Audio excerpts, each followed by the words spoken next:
विशाल कद्दू।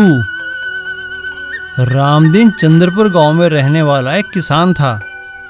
वो अपने खेतों में कद्दू उगाया करता था।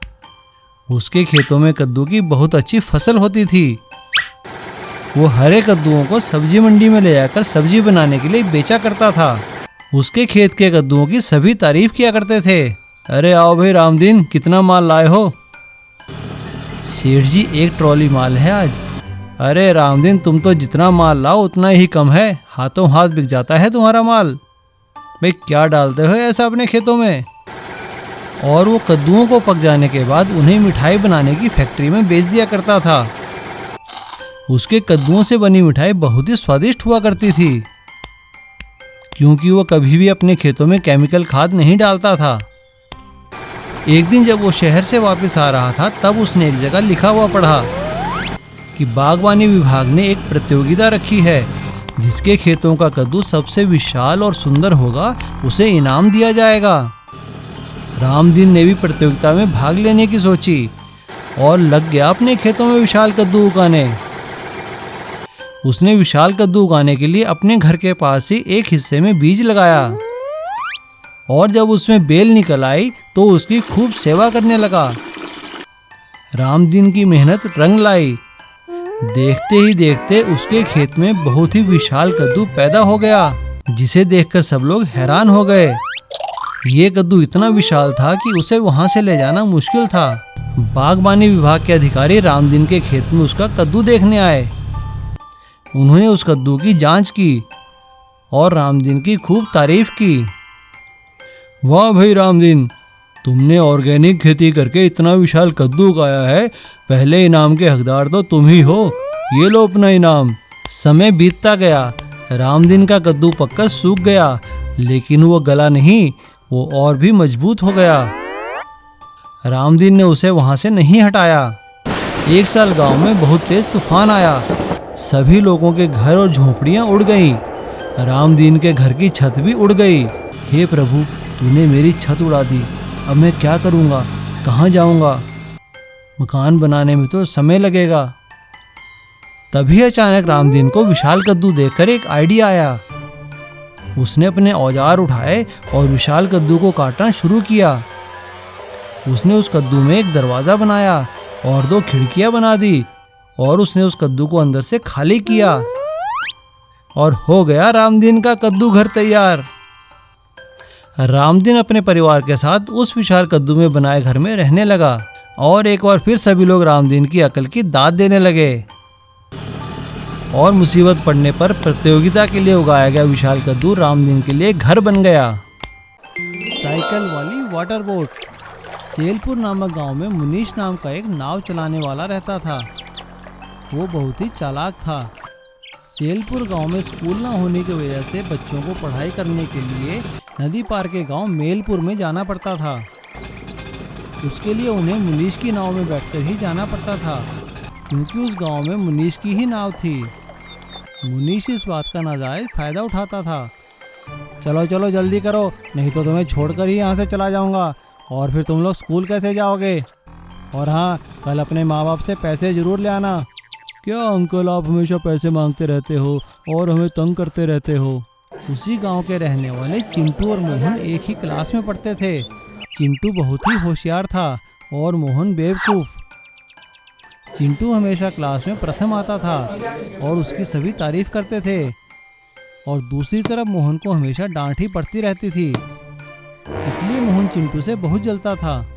ये चिंटू की तो सभी लोग तारीफ करते हैं और मुझे हमेशा सब लोग मारते रहते हैं, डांटते रहते हैं। कुछ करना पड़ेगा इस चिंटू का। चिंटू और मोहन की वार्षिक परीक्षा आ गई थी। पहले पेपर के दिन जब दोनों स्कूल जाने के लिए बोर्ड के पास पहुंचते हैं, तो मुनीश चिंटू से कहता है, अरे चिंटू, उतरो नीचे, नाव भर गई है, मैं तुम्हें नहीं ले जा सकता। लेकिन अंकल, मेरा तो आज पेपर है, मैं फेल हो जाऊंगा। अरे मुझे नहीं पता फेल हो या पास, चलो उतरो नीचे। और मुनीश चिंटू को वहीं छोड़कर नाव ले जाता है। लेकिन शाम को चिंटू मोहन को मुनीश को पैसे देते हुए देखता है। ये लो अंकल अपने पैसे, आपने अच्छा किया चिंटू को उतार दिया, कल भी आप उसको ऐसे उतार देना। जब वो 2 पेपर नहीं देगा तो फेल हो जाएगा, बड़ा मजा आएगा। चिंटू समझ जाता है ये मोहन की ही चाल है उसे नीचा दिखाने की। अगले दिन सुबह जब सभी बच्चे स्कूल जाने के लिए नाव के पास आते हैं, तभी चिंटू भी वहाँ आता है और मुनीश उससे कहता है, अरे चिंटू बेटा, आज भी नाव भर गई है, नीचे उतरो। अंकल, मुझे आपकी नाव में नहीं जाना है, देखो मैंने अपनी खुद की नाव बनाई है, वो भी साइकिल से चलने वाली।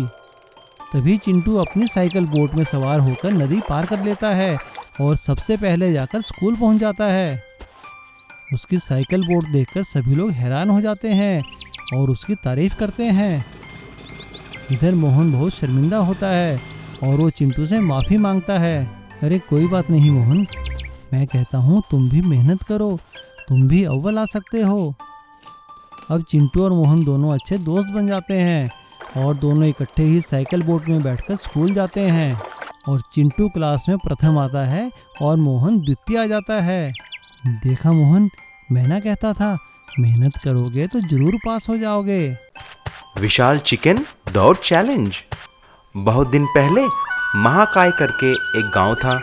उस गांव में कुछ लोग के पास विशाल मुर्गियां थी। वह मुर्गियां जमाने से उसी मालिक के पास रहा करते थे। हर साल उन विशाल मुर्गियों पर एक चिकन रेस का आयोजन करते थे।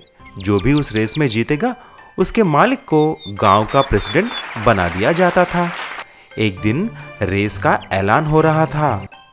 सुनो भाई लोग, कल रविवार को रेस का आयोजन हो रहा है। जो भी भाग लेने वाले हो अभी आकर रजिस्टर कर लेना। तभी एक आदमी रंजित वहां पर अपना नाम रजिस्टर करने के लिए आता है। मेरा भी नाम लिख दो भाई, इस साल मैं भी इस रेस में भाग लूंगा। उधर ही बेटा उस गांव का प्रेसिडेंट आकर ऐसा बोला।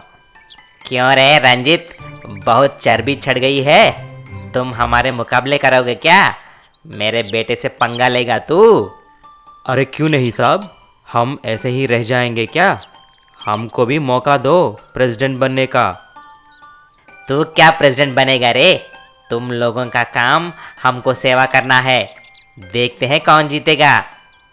ऐसा बोलकर प्रेसिडेंट वहां से चला जाता है, लेकिन दुर्बुद्धि के साथ एक प्लान भी बनाता है। उसी दिन की रात को प्रेसिडेंट कुछ लोगों को भेजकर रंजित की विशाल मुर्गी को मारने के लिए बोलता है। फिर प्रेसिडेंट के आदमी जाकर रंजित की विशाल मुर्गियों को बड़े चाकू से मार देते हैं। अगले दिन की सुबह, अरे किसने किया है यह काम? कैसे मार दिया मेरे मुर्गी को? अब मैं रेस में कैसे भाग लूंगा और जीतूंगा क्या?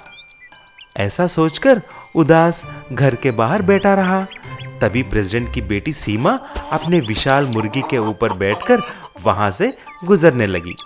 उदास रंजित को देखकर उसने ऐसा पूछी, अरे क्या हुआ रंजित, तुम इतने उदास क्यों हो? कुछ नहीं सीमा, तुम्हें मालूम नहीं है आज मुर्गियों का रेस है। मैंने सब तैयारियां करके रखा था, लेकिन कल रात को किसी ने मेरा मुर्गी को मार डाला। अब मैं क्या करूं? अरे तुम घबराओ मत, तुम मेरे मुर्गी को लेके जाओ।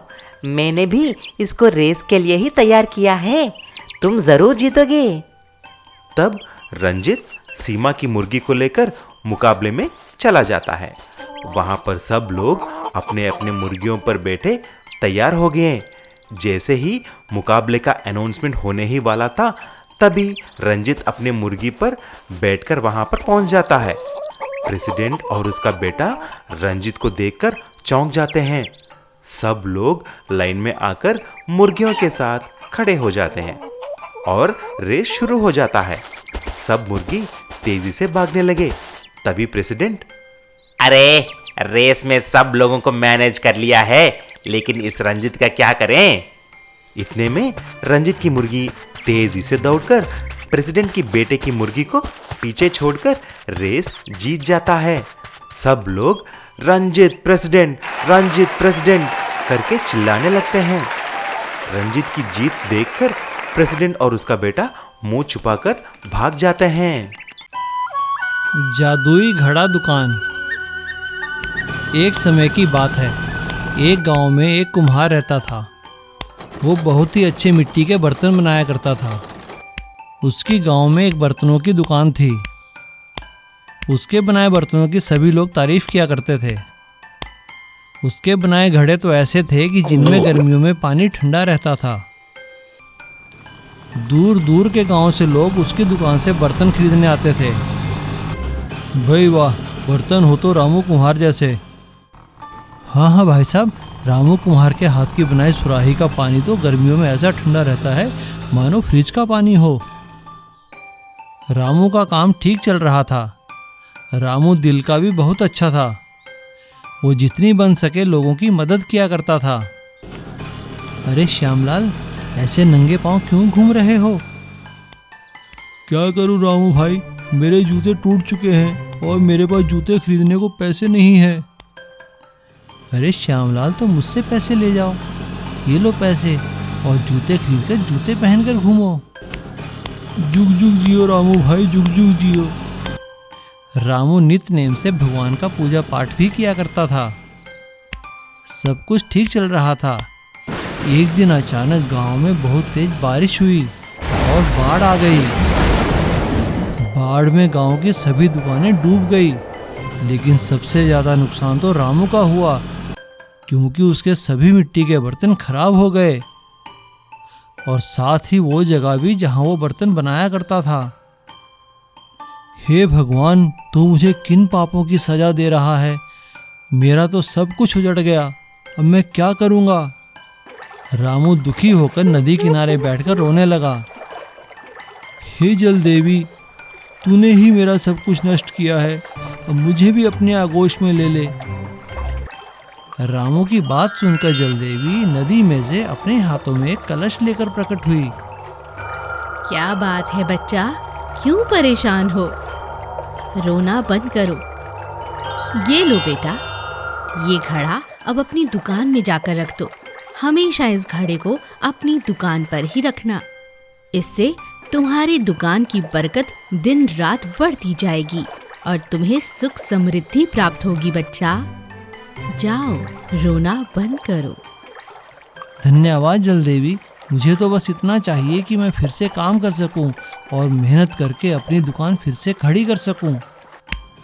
रामू जलदेवी द्वारा दिया गया कलश लेकर गांव वापस आ गया और उसने फिर से अपना काम शुरू किया।